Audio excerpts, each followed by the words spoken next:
friends, Bytz in the Pudiadileke, Ellarkum Sagan. നമ്മൾ ഇന്ന് ഉണ്ടാക്കാൻ പോകുന്നത് മലയാളികളുടെ നല്ല ഇവിടെ നോർത്ത് ഇന്ത്യയിൽ പോലും എല്ലാവരുടെയും ഫേവറേറ്റ് ആയിട്ടുള്ള ബ്രേക്ക്ഫാസ്റ്റ് ആയ ഇഡ്ഡലിയാണ്. പക്ഷെ അപ്പോൾ നിങ്ങൾ ഒരിക്കലും ഇഡ്ഡലിയിൽ എന്താ ഒരു കുക്കിംഗ് വീഡിയോ ചെയ്ത് കാണിക്കാനുള്ളതെന്ന് ഈ ഒരു പ്രിപ്പറേഷനിൽ ചെറിയൊരു ട്വിസ്റ്റ് ഉണ്ട്. അപ്പോൾ നമുക്ക് ആദ്യം ഒന്ന് ഇഡ്ഡലി നോർമലി ഉണ്ടാക്കുന്ന പോലെ ഉണ്ടാക്കിയെടുക്കാം. അതിന് ശേഷമാണ് നമ്മുടെ ട്വിസ്റ്റ് വരുന്നത്. മാവ് ഞാൻ ഇന്നലെ അരച്ച് വെച്ചിട്ടുണ്ടായിരുന്നു. ഇവിടെ ഭയങ്കര ചൂടായതുകൊണ്ട് ഒരുപാട് പൊങ്ങിപ്പോണ്ടെന്ന് വിചാരിച്ചിട്ട് ഒരു 5 മണി ആയപ്പോൾ ഞാനടുത്ത് ഫ്രിഡ്ജിൽ വെച്ച് നമുക്കിതിൽ ഉപ്പ് ചേർത്തിട്ടൊന്ന് നന്നായിട്ട് ഇളക്കി കൊടുക്കണം. ഇവിടെ ശരിക്കും പറഞ്ഞു കഴിഞ്ഞാൽ ഓവർനൈറ്റ് എങ്ങാനും മാവ് വെച്ചിട്ടുണ്ടെങ്കിൽ രാവിലത്തേക്ക് പിന്നെ പറയേണ്ടി വരില്ല, ഫുള്ള് പുറത്തോട്ട് മറിയും, അത്രയും ചൂടാണ്. അപ്പോൾ മാവ് റെഡിയാണ്. ഇനി നമുക്ക് ഇഡ്ഡലി ഒന്ന് ചുട്ടെടുക്കാം.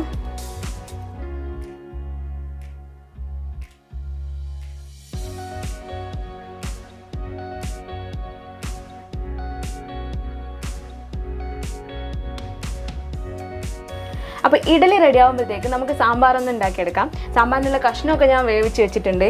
പച്ചക്കറി അധികമൊന്നുമില്ല. എന്താണെന്ന് വെച്ച് കഴിഞ്ഞാൽ പച്ചക്കറിക്കൊക്കെ എല്ലാവർക്കും അറിയാം നല്ല തീ പിടിച്ച വിലയാണ്. ഞങ്ങൾ മിനിമം പച്ചക്കറി വെച്ചിട്ടുള്ള ഒരു ഉടായ്പ സാമ്പാർ ഉണ്ടാക്കുന്നത്.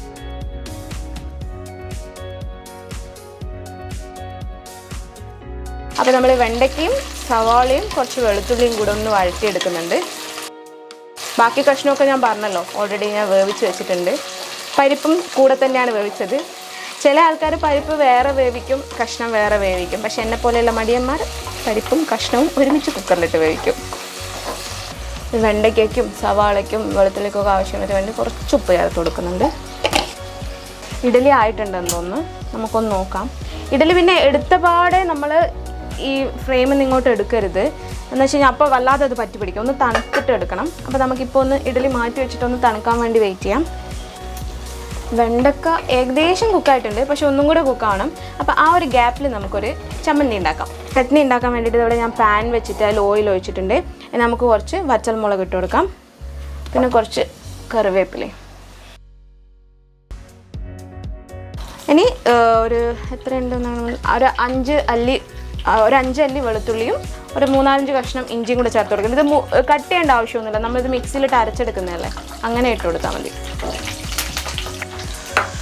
നെക്സ്റ്റ് ഒരു വലിയ സവാള. ഇത് ഞാൻ ഇവിടെ സവാള എടുത്തിരിക്കുന്നത് കുഞ്ഞുള്ളി കിട്ടാത്തതുകൊണ്ടാണ്. ശരിക്കും പറഞ്ഞാൽ കുഞ്ഞുള്ളി ഇട്ട് ഉണ്ടാക്കി കഴിഞ്ഞാലാണ് ഇത് നല്ല ടേസ്റ്റി ആയിട്ട് കിട്ടുന്നത്. വെണ്ടക്ക കറക്റ്റ് വെന്തിട്ടുണ്ട്. അധികം വെന്ത് അടിഞ്ഞു പോയി കഴിഞ്ഞാലും സാമ്പാറിൽ കിടക്കണ കാണാൻ വലിയ രസം ഉണ്ടാവില്ല. നമുക്കിതിൽ കുറച്ച് മസാലപ്പൊടികൾ ചേർത്ത് കൊടുക്കാം. മഞ്ഞൾപ്പൊടി, മല്ലിപ്പൊടി, സാമ്പാർ പൊടിയൊക്കെ ചേർത്ത് കൊടുക്കാം. ഇനി ഈ മസാലേൻ്റെ പച്ചമണം മാറുന്നവരെ ഒന്ന് നന്നായിട്ട് മൂപ്പിച്ചെടുക്കണം. ഇനി നമുക്ക് നേരത്തെ വേവിച്ച് വെച്ചിരിക്കുന്ന കഷ്ണങ്ങളും പരിപ്പൊക്കെ സാമ്പാറിലോട് ചേർത്ത് കൊടുക്കാം.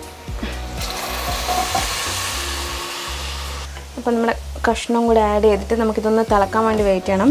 അതിന് മുന്നേ ഞാൻ ഇവിടെ പുളി കുതിർത്ത് വെച്ചിട്ടുണ്ട്. നമുക്ക് പുളി ചേർത്ത് കൊടുക്കാം. ഞാൻ സാമ്പാറിൽ ഫോക്കസ് ചെയ്തപ്പം ഉള്ളി കുറച്ചധികം കുക്കായിപ്പോയി. കുഴപ്പമൊന്നുമില്ല, എന്നാലും ഇത്രയും ആവേണ്ട ആവശ്യമില്ല. ജസ്റ്റ് ഒന്ന് വഴറ്റിയെടുക്കുക വേണ്ടു. നമുക്കിതിൽ കുറച്ച് മുളക് പൊടി ചേർത്ത് കൊടുക്കാം. ജസ്റ്റ് കളറിനാണ്, എരിവിന് വേണ്ടിയിട്ട് നമ്മൾ ചുവന്ന മുളക് ഇട്ടിട്ടുണ്ട്. ഇനി നമുക്ക് തക്കാളി ചേർത്ത് കൊടുക്കാം. എനിക്ക് കിട്ടിയത് ചെറിയ തക്കാളിയായിരുന്നു, അതുകൊണ്ട് ഞാനൊരു 5-6 എടുത്തിട്ടുണ്ട്. നിങ്ങൾക്ക് മീഡിയം സൈസ് തക്കാളി ആണെങ്കിൽ ഒരു 3 മതിയായിരിക്കും. ഇനി നമുക്കിതൊന്ന് ഒരു 5 മിനിറ്റ് അടച്ചു വെച്ച് വേവിക്കാം. അപ്പോഴത്തേക്ക് നമ്മുടെ ഇഡ്ഡലി തണുത്തു. അപ്പോൾ നമുക്കിതൊന്ന് എടുക്കാം.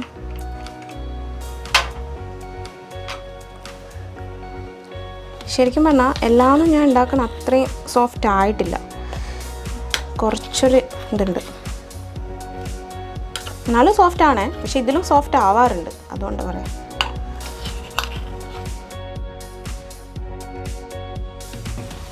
തക്കാളിയും വെന്തിട്ടുണ്ട്. ഇനി കുറച്ച് ഉപ്പ് ചേർത്ത് കൊടുത്തിട്ട് നമുക്ക് കുറച്ച് മല്ലിയിലയും കൂടെ ഇട്ട് അരച്ചെടുത്ത് കഴിഞ്ഞാൽ ചട്നി റെഡിയായി, സാമ്പാർ റെഡിയായി. നമുക്ക് കടുക് വറുക്കാം.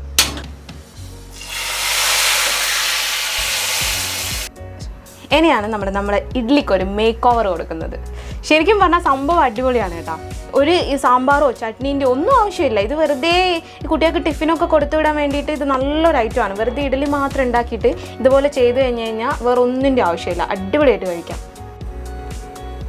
എണ്ണ ചൂടായി കഴിഞ്ഞ് കടുക് ഇട്ട് കൊടുക്കുന്നുണ്ട്. കൂടെ തന്നെ ഒരു നുള്ളി ജീരകം ഇച്ചിരി വേണ്ടു. ഇനി കറിവേപ്പില ഇട്ട് കൊടുക്കാം. ഇനി നമ്മൾ ആഡ് ചെയ്യുന്നത് ഫൈനായിട്ട് ചോപ്പ് ചെയ്തത് നല്ല ഇത്. ഇതിലും ചെറുതായിട്ട് ഉള്ളി മുറിക്കാൻ പറ്റുമെന്ന് എനിക്കറിയില്ല. ഇനി നമുക്ക് ഇതിലോട്ട് കുറച്ച് ഉപ്പും മഞ്ഞളും മുളകും മല്ലിപ്പൊടിയും കുരുമുളകും ചേർക്കണം. ഇനി നമുക്ക് ഇഡ്ഡലീനെ വേണ്ട ജസ്റ്റ് കൈ കൊണ്ടൊന്നിങ്ങനെ 4 പീസാക്കി എടുക്കും. കൈ കൊണ്ട് തന്നെ ചെയ്താൽ മതി. ഞാൻ മുഴുവൻ ചെയ്യുന്നില്ല, കുറച്ച് നോർമൽ ഇഡ്ഡലിയും വെക്കുന്നുണ്ട്. ഒരു 10 ഇഡ്ഡലി ഇങ്ങനെ ചെയ്യാം. ഇനി നമ്മൾ ഇങ്ങനെ പീസാക്കി വെച്ചിരിക്കുന്ന ഇഡ്ഡലി ഉണ്ടല്ലോ, അതെടുത്തിട്ട് ഇതിലോട്ടിട്ട് കൊടുക്കാം. നന്നായിട്ട് ആ മസാലയിലോട്ട് മിക്സ് ചെയ്ത് ചേർത്താൽ സംഭവം റെഡിയാക്കാം. എണ്ണയിൽ ഒന്ന് കിടന്നൊന്ന് ഫ്രൈ എന്നൊന്നും പറയുന്നില്ല, ഒന്ന് ജസ്റ്റ് ഒന്ന് ഇഡ്ഡലി കുക്കാവണം. അപ്പോൾ അതിനൊരു ടേസ്റ്റ് വരാനുണ്ട്. അടിപൊളി ടേസ്റ്റ് ആട്ടോ. നമുക്ക് ഈ സാമ്പാറും വേണ്ട, ചട്നിയും വേണ്ട, ഒന്നും വേണ്ട. ഞാൻ പിന്നെ മോന് നോർമലായിട്ടും കൂടെ ഇഡ്ഡലി കൊടുക്കണമല്ലോ വിചാരിച്ചിട്ടാണ് സാമ്പാറും ചട്നിയും കൂടെ ഉണ്ടാക്കിയത്. ഇതിന് ശരിക്കും അതിൻ്റെ ഒന്നും ആവശ്യമില്ല. കണ്ടോ, ഫുള്ള് മസാല അതിൽ പിടിക്കുമ്പോഴേക്ക് അടിപൊളിയായിട്ടുണ്ട്. മുകളിൽ കുറച്ച് മല്ലിയിലയും കൂടി ഇട്ട് കൊടുക്കാം. നമുക്കിത് സെർവിങ് പ്ലേറ്റിലോട്ട് മാറ്റാം.